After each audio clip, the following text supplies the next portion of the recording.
Welcome back to Shropshire Business Live TV. I'm now joined by Steve Oliver from Throgmorton Associates. Steve, thank you for joining us in the green room. Thanks for having me, Chris.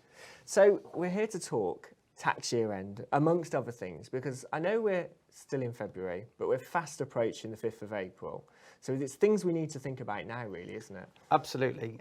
Forward planning is the key to everything in the financial world, to be fair. The tax year end comes with ISA allowances, resetting those and resetting the annual allowance for pension contributions. So it's really key that if you've got unused allowances, that you make a contribution, use those allowances up if you're able. So these are things then that I need to think about. What are the key things? So the key thing is your ISA allowance on a yearly basis is £20,000 into an ISA, and you can put in, depending on the qualifying criteria, up to £40,000 into pension. There's also capital gains tax allowances, which is going to be a bit of a hot topic this year. The change in rules around that, so we're going from £12,300 down to £6,000. That's quite a drop, though. Yeah. It's a huge drop, yeah. and that's going to have a real impact on people who maybe hold directly held shares. Potentially, they maybe have multiple properties and are thinking of selling those, and so a reduction in that allowance is really going to hit people hard. And if they think this one's going to hit them hard, then the following year, when it goes down to £3,000, is going to be even tougher to take. So if you have things which have got quite a big gain against them that you're considering selling in the next couple of years, then maybe now is the time to get that done and to take advantage of the full allowance as it is today. I was going to ask you about taking advantage of our allowances, so that's one of the key things then. Yeah, definitely.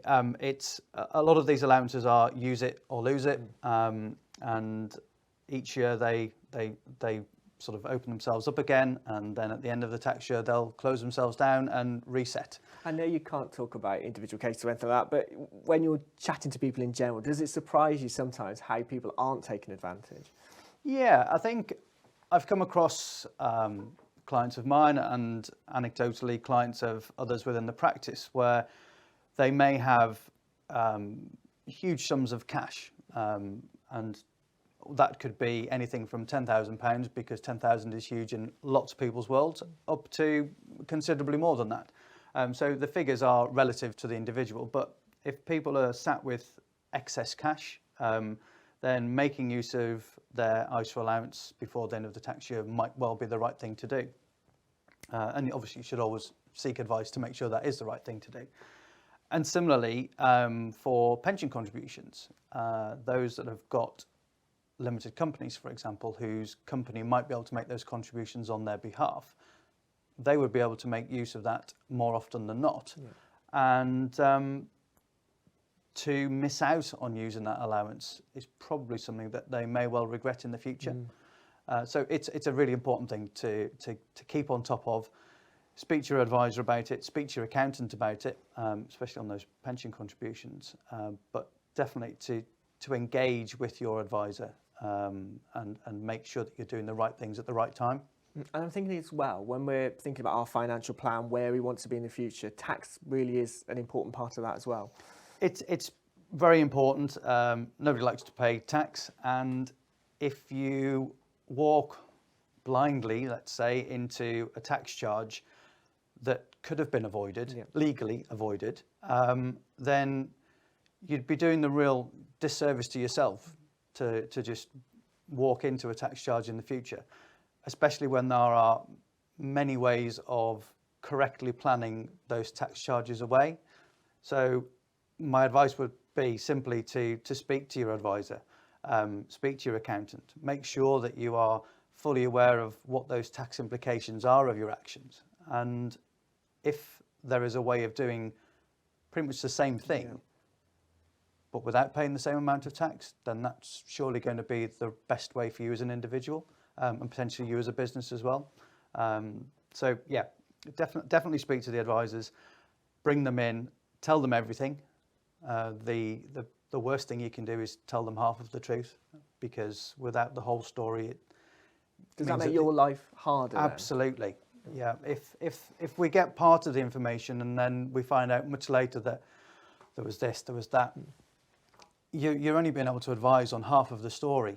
And if you're only advising on half of the story, then there is a real risk that that advice, whilst probably still going to be correct for the information at hand, it might be less appropriate if you are withholding information. And we can only deal with the information that we're given. We will ask if that's the full information. And if we've not been given the full information, even at that point, then you're really at the hands of the information on the table. So it's important to be fully open, fully transparent. With all of the knowledge, all of the information, we can make a much better assessment of what is right and appropriate at the right time to minimise any tax implications. So tax year end, 5th of April. Think about it well in advance. Well in advance. So are we too late now to start thinking? No, not too late. We will always have time. It might be time that he's but not the 4th of April. No.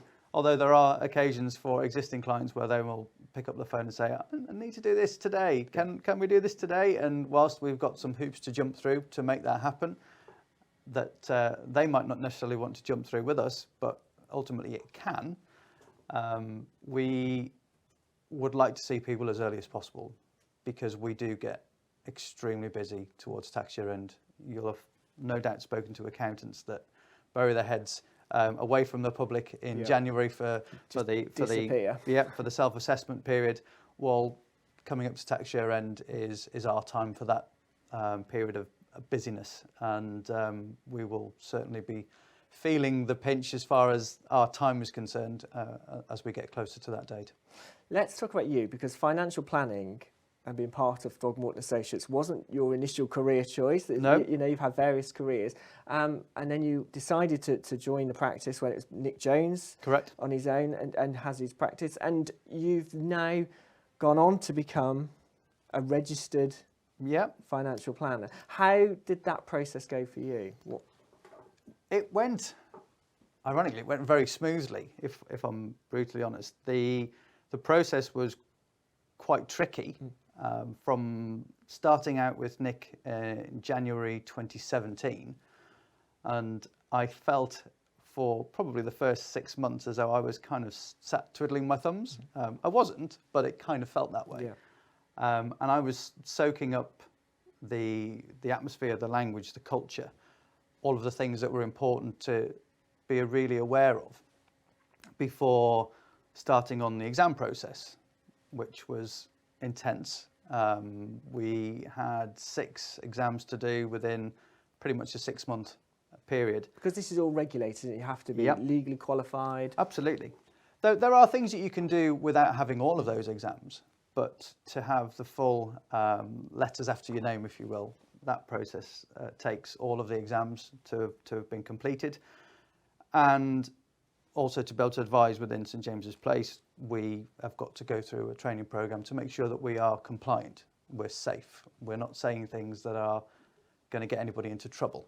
So all of that takes quite a bit of understanding and a lot of tuition. So 6 months, pretty much every day to Solihull for me, and got through the exam process, got through all of the study.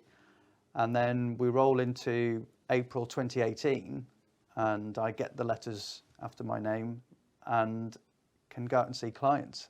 And that was quite a great experience, really. The first few clients that you see, you've obviously got somebody there to make sure that you are doing things the right way. But essentially, once you've been signed off to say that you're competent, you can go and see clients. And that was great. To be able to go into somebody's house, to be able to listen to them, tell me what they want to achieve, and if I can come up with a solution to that, and then we can implement it. And a few years on now, we're starting to see the fruits of that for people who I saw in those early days. There's no greater feeling. I was going to say that because this isn't just a job; you are helping people. Absolutely. Yeah, I joked actually on my interview with the Academy people that I was never going to be a doctor, but this way I kind of felt as though I could help people still. Yeah. It sounds a bit lame, but it was genuinely what I said. And I still hold that today is, you know, some of the circumstances that I've seen from various clients are heartbreaking. And to think that I can potentially avoid that for somebody else going forwards is hugely rewarding. Yeah. So yeah, really it's good. Now I can't let you go without talking about your recent theatre appearance. Theatre Severn, Get Your Wiggle On, Titanic the musical. Tell me about that. Absolutely. So we started the process back in October, auditions. I was awarded the part of Mr. Ismay, the ship's owner or the chairman of White Star Line. And the last 6 months have just flown by. The rehearsal process once a week for the majority up until the last few weeks, and then we kind of ramped up a little bit more. But we had 5 shows with a paying audience, a couple of dry runs beforehand. And it was an incredible experience to be part of a huge team, 51 of us, the cast. And the talent on show, exclude me out of that part of it, but the talent on show from everybody else was just amazing to be part of, and audiences loved it.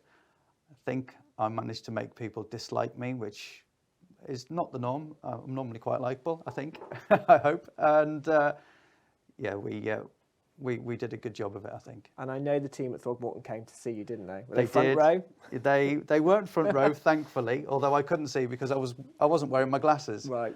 So yeah, they were in on the Friday evening along with my family, and it was arguably the best of the run. So they had a good show, and yeah, I was really grateful that they all came, and they're such a supportive bunch. Brilliant. So you're going to be doing more of that? I think the word is, let's wait and see. Okay, that sounds good to me. Steve, thank you so much for joining us in our green room. Thank you very Great much. to have you on, thank you. Let's go back now to the main studio and find out who Carl's chatting to next.